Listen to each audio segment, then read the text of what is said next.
warahmatullahi wabarakatuh. Perkenalkan, saya Nur Halimah, mahasiswa PPG dalam jabatan tahun 2023 LPTK Universitas Negeri Padang. Pada kesempatan kali ini saya akan melaksanakan PPL di kelas 10 fase E dengan materi tata nama senyawa kimia. Untuk selanjutnya silahkan saksikan video berikut.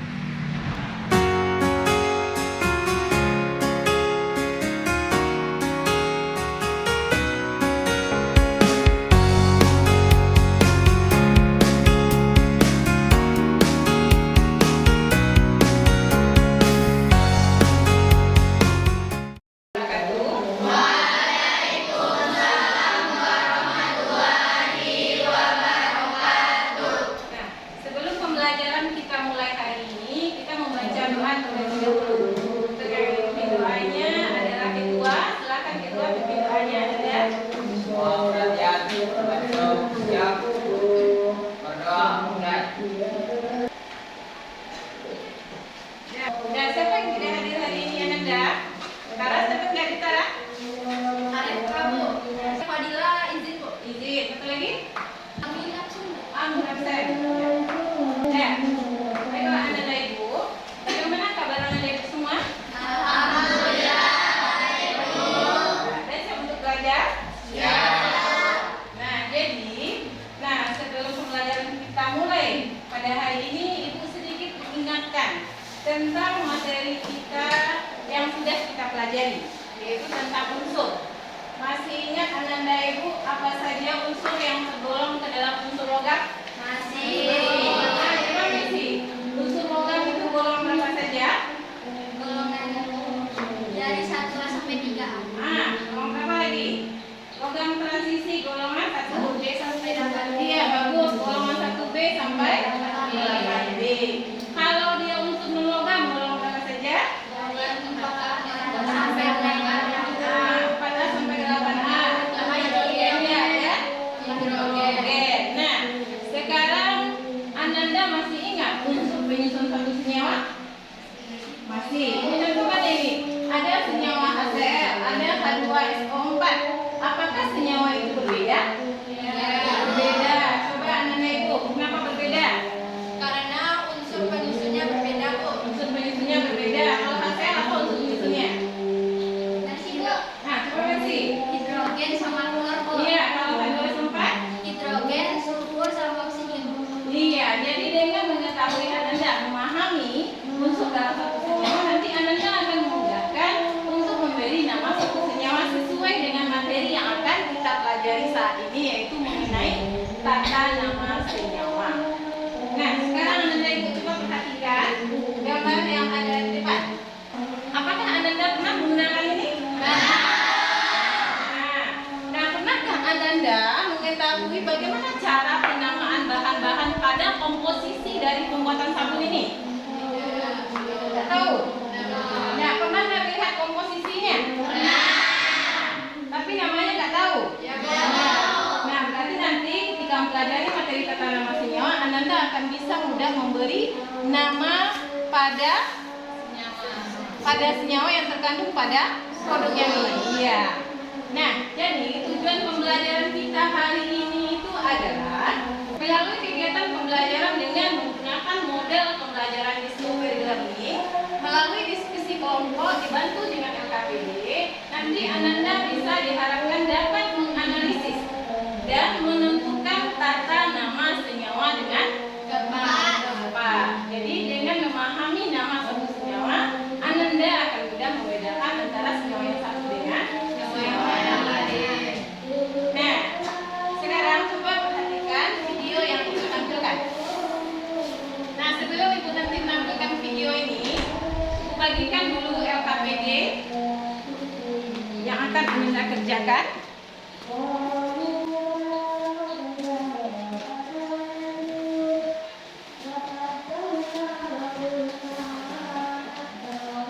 Coba Ananda perhatikan video yang Ibu tayangkan beserta bahan bacaan yang ada di LKPD yang sudah Ibu bagikan. Nanti catat informasi pentingnya ya Ananda dari video dan LKPD yang Ananda baca. Adalah semikrat yang jatuh ke dalam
Oke, terima kasih kepada moderator yang telah memberikan saya kesempatan untuk berbicara pada diskusi kali ini. Oke teman-teman, mari kita lihat LKPD pertama, soal pertama. Oke teman-teman, tadi Ibu Nur Halimah telah melihatkan kepada kita video mengenai hujan asam. Nah, pada LKPD pertama, soal pertama, ada soal yang berbunyi, berdasarkan video yang telah kita lihat tadi teman-teman, kita disuruh untuk membuat pertanyaan atau hipotesis yang sesuai dengan bahasa tata nama senyawa. Nah, teman-teman, kelompok Melsi mengangkat 2 buah pertanyaan pada identifikasi masalah kali ini. Soal pertama yaitu pembakaran bahan bakar fosil dapat menimbulkan asap yang mengandung berbagai jenis zat. Apakah benar teman-teman? Benar. Nah, zat tersebut ada yang berbentuk karbon dioksida, sulfur dioksida, dan nitrogen dioksida. Nah, pertanyaan yang diangkat oleh kelompok kami yaitu apa rumus kimia dan dari zat tersebut. Nanti akan kami jelaskan satu persatu mengenai zat tersebut teman-teman. Selanjutnya, soal kedua yang kami angkat yaitu SO2 akan mengikat oksigen di udara dan berubah menjadi SO3. Nah, teman-teman, kita akan melihat pembahasannya nanti. Kemudian SO3 bereaksi dengan air di udara membentuk H2SO4. Lalu kami mengangkat pertanyaan, nama dari SO2, SO3, dan H2SO4 teman-teman. Oke teman-teman, langsung saja saya akan menulis jawaban dari teka-teki silang yang ada pada LKPD kita semua. Oke teman-teman, bisa kita lihat pada kotak yang telah disediakan oleh Ibu, yaitu nama senyawa pada komponen utama pasta gigi berguna untuk bahan penggosok atau bahan dasar itu CO3 teman-teman. Dan di sini pada komponen yang mendatar kita menulis jawabannya adalah kalsium karbonat teman-teman. Mari kita tulis bersama.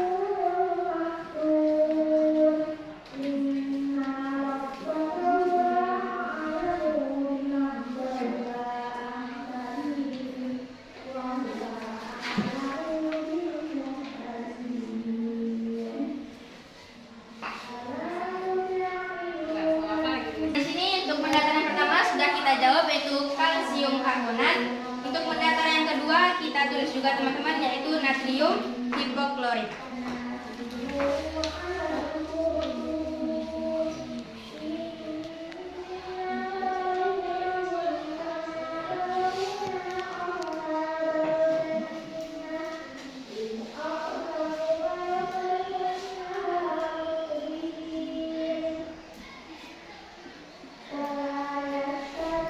Pendatar selanjutnya yaitu natrium klorida teman-teman di sini.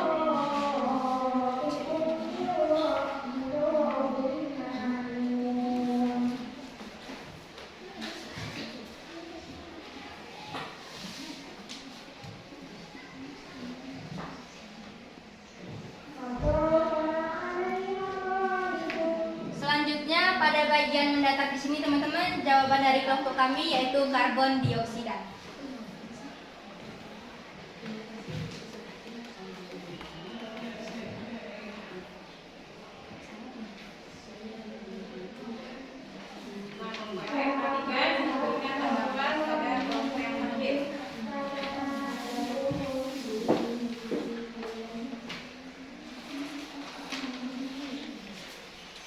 Mendatar yang terakhir teman-teman yaitu terletak pada bagian sini yaitu KCrO3.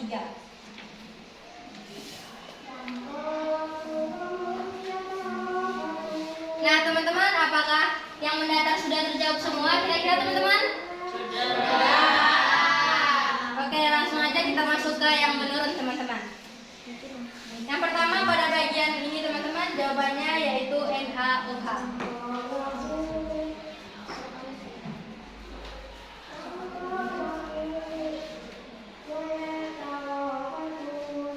Selanjutnya teman-teman, kita masuk dengan soal ya teman-teman. Mohon maaf atas kekilafannya tadi teman-teman.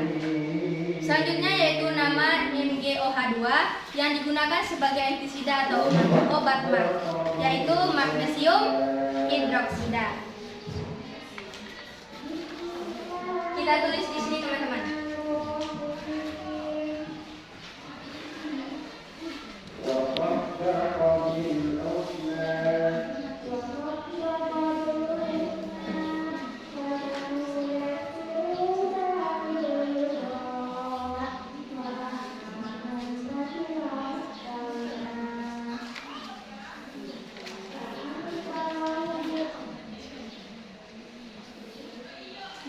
selanjutnya, nama senyawa NAF yang digunakan untuk menguatkan email gigi pada pasta gigi. Kelompok kami menjawab jawabannya yaitu natrium fluorida, teman-teman. Dan kami tulis di bagian sini.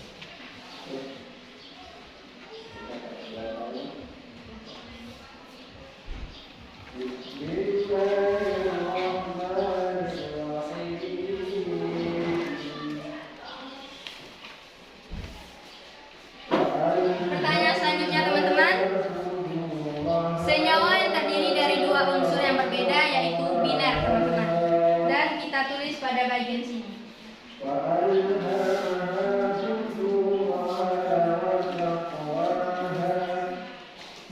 Soal yang terakhir, teman-teman, untuk menjawab kolom yang tersisa, yaitu nama senyawa H2SO4 yang biasa digunakan sebagai air aki, biasanya disebut juga dengan air keras. Jawabannya adalah asam sulfat, teman-teman.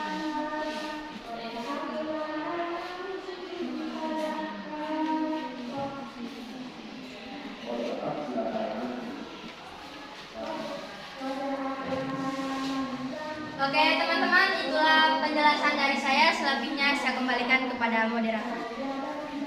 Baiklah, terima kasih kepada Melsi yang telah mengisi pertanyaan-pertanyaan terkait Islam. Selanjutnya yaitu sesi tanya jawab. Terima kasih atas kesempatan yang saudari berikan kepada saya. Saya Finza Novianti ingin bertanya mengenai di soal nomor 2 mendatar. Nama senyawa CaCO3 yang digunakan sebagai komponen utama pasta gigi adalah kalsium karbonat. Jadi bagaimana penamaan senyawa tersebut? Setelah pertanyaan kelompok 2 akan dijawab oleh rekan saya yaitu Melsi. Kepada Melsi dipersilakan. Oke, terima kasih kepada moderator yang telah mempersilahkan saya untuk menjawab soal dari Finza. Oke, Finza mohon izin untuk menjawab. Penamaan senyawa CaCO3 kita mengikuti kaidah penamaan poliatomik, di mana senyawa poliatomik ini adalah senyawa yang terdiri dari ion poliatomik. Nah, ion poliatomik ini terdiri dari ion-ion yang terdiri dari 2 atom atau lebih. Kemudian ion tersebut terikat dan secara bersama-sama membentuk ion Finza. Kemudian ion yang dibentuknya itu bisa kation atau ion positif dan juga bisa anion atau ion negatif. Mungkin itu penjelasan dari Melsi mengenai soal tersebut. Finza. Saya kembalikan kepada moderator. Mungkin sampai di sinilah presentasi dari kelompok kami. Apabila ada salah kata dalam penyampaian presentasi, kami mohon maaf. Saya sudah dengan wabillahi taufiq wal hidayah. Wassalamualaikum warahmatullahi wabarakatuh. Silakan kepada kelompok selanjutnya. Assalamualaikum warahmatullahi wabarakatuh. Jika ada 100 anak muda di negeri ini yang ingin membawa perubahan untuk negeri ini, maka jadilah salah satunya. Jika ada 10 anak muda di negeri ini yang ingin membawa perubahan untuk negeri ini, maka jadilah salah satunya. Jika hanya ada 1 anak muda dari kalangan pemuda dan pemudi di negeri ini, maka pastikan kamu orangnya. Untuk itu kami berdiri di sini ingin menyampaikan dan ingin menjadi salah satu generasi muda yang ingin membawa perubahan untuk diri kami sendiri dan untuk negeri ini. Oke, tanpa memperpanjang pembukaan pada kesempatan kali ini, saya langsung saja memulai presentasi kelompok kami dengan materi cara penamaan jenis-jenis senyawa yang sudah kami cari dari berbagai sumber, salah satunya buku dan internet. Oke, silakan.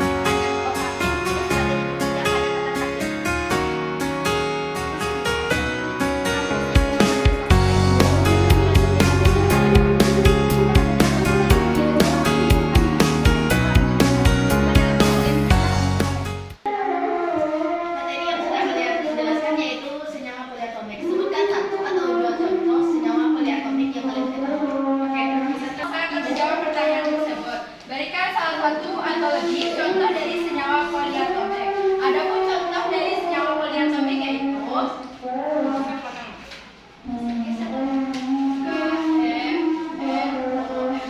yang di bangkit. Misalnya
diikuti dengan nama non-logamnya diberi akhiran ida, itu adalah untuk logam yang memiliki bilangan oksidasinya jenisnya berapa? 1. Nah, bagaimana dia logamnya memiliki bilangan oksidasinya lebih dari 1 jenis? Kalau berbeda lebih dari satu jenis oksidasi, maka logamnya meneruskan bilangan oksidasi dengan angka Romawi dan dilakukan dengan tanda kurang, dan untuk akhirannya juga ditambahkan dengan ida. Ya, jadi sebutkan nama logamnya, bilangan oksidasinya kita tuliskan dalam angka Romawi, kemudian diikuti dengan nama logamnya diberi akhiran ida. Nah, contohnya di sini ada Fe Cl2, ada Fe Cl3. Nah, berarti di sini adalah logam yang memiliki biloxnya 1 jenis atau lebih dari 1 jenis? Lebih dari 1 jenis. Nah, FeCl2 besi berapa ini Ananda? Besi 2 apa? Klorida. Ini besi berapa? Besi 3 klorida.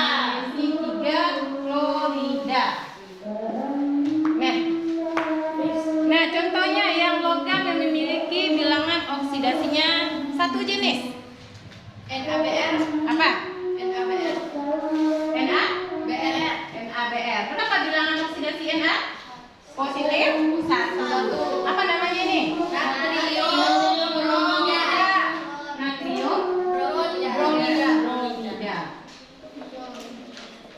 Nah, atau ibu contohkan di sini. Ini senyawa apa ini? Senyawa ion gas, senyawa kovalen, senyawa asam, senyawa basa? Ion. Iya, senyawa ion. Nah, ini apa namanya? Aluminium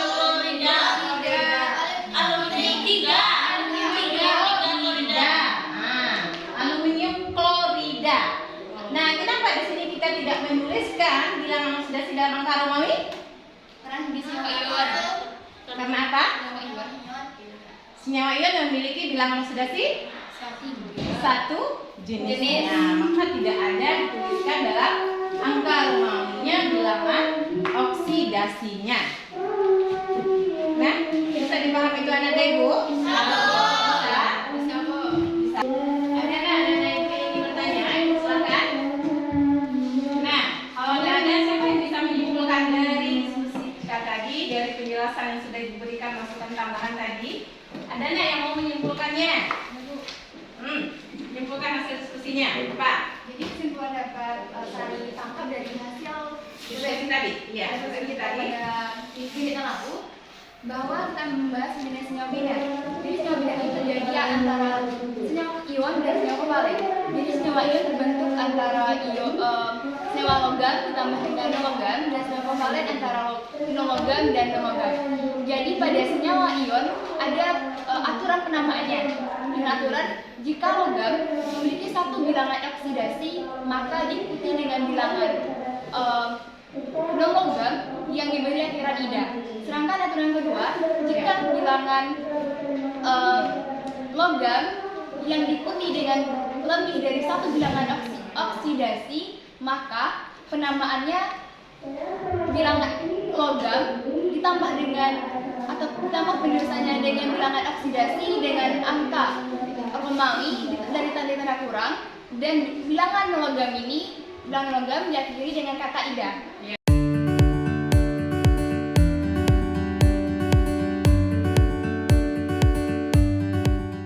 Iya, terima kasih.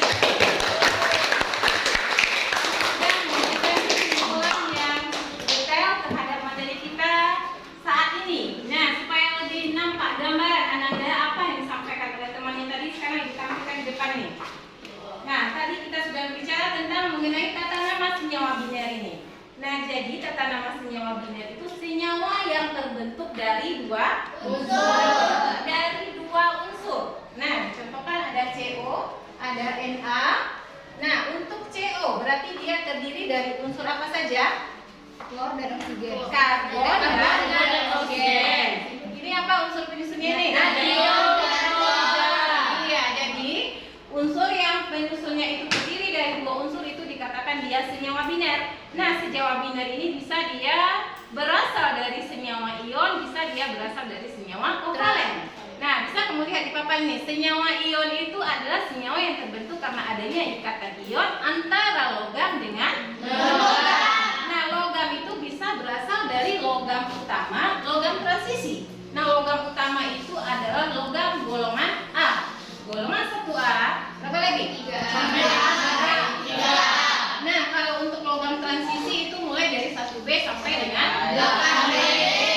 Nah, aturan penamaannya pada logam utama dan logam transisi ini sedikit berbedanya. Ini yang Ibu katakan tadi, jika dia logam utama memiliki bilangan oksidasinya satu jenis, maka aturan tata namanya dimulai dari nama logam, diikuti dengan nama non-logam, diberi akhiran tidak. Nah, ini contohnya, ada KCl, berarti ini nama logamnya adalah kalium. Logamnya adalah klor, beri akhiran ida, berarti kalium klorida. CaBr2, berarti kalsium bromida. Apa lagi? Aluminium bromida. Itu untuk logam utama. Nah, bagaimana dengan logam yang memiliki biloknya lebih dari satu jenis, yaitu logam transisi? Bagaimana penamaannya? Ibu contohkan tadi, sudah Ibu contohkan, Ibu ulang kembali. Nah, penamaannya itu mulai dari nama logamnya, sebutkan bilangan oksidasi logamnya berapa, kemudian diikuti dengan nama logamnya, beri akhiran tidak. Ada Besi 2 oksida. Nah, berarti ini adalah bilangan oksidasinya positif 2 untuk Fe. Ada Besi 3 oksida, ada Besi 3 klorida. Nah, itu tentang penamaan dari suatu senyawa ion.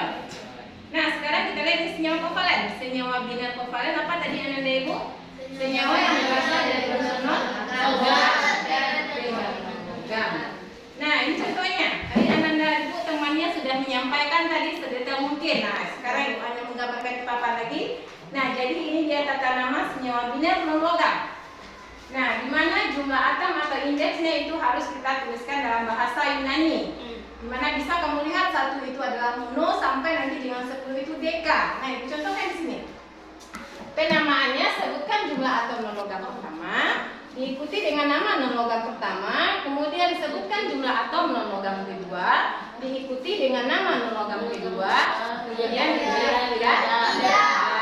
Nah, ini dia karbon. Untuk yang jumlah atom non-logam pertama, untuk satu tidak perlu ditulis, berarti kita tidak pakai kata mononya. Contohnya ini CO2, C-nya berapa ini? 1. Berarti kan monokarbon. Jadi kalau untuk non-logam pertama itu kata mono sudah disebutkan, jadi tidak perlu ditulis. Jadi langsung saja karbon dioksida. Nah, karena oksidanya di sini indeksnya 2, berarti karbon dioksida. Nah, ada lagi N2-nya bukan seperti ini. Nah, N2O di nitrogen monoksida. Nah, ini penulisannya tolong Anda pahami, ini bukan di sini. Bisa aku buktikan. Nah, ini NO, nitrogen monoksida. Indeks C1, indeks N1, O1. Nah, berarti di sini nitrogen monoksida. Ada lagi karbon monoksida. Itu untuk aturan tata nama senyawa kovalen. Nah, bagaimana Anda Ibu semua sudah memahami materi tata nama senyawa? Apakah terjawab yang kamu tanyakan di bagian identifikasi masalah tadi? Sudah. Nah, sekarang Ibu akan memberikan suatu tugas mandiri. Ananda Ibu tidak boleh mencontek ya. Kerjakan mandiri untuk melihat pemahaman Ananda itu sampai di mana tentang materi tata nama senyawa ini. Nah, nanti Ibu bagikan soalnya. Nah, silakan Ananda langsung jawab di bagian bawahnya. Ibu sediakan lembar jawabannya. Nanti kerjakan di sini buat nama.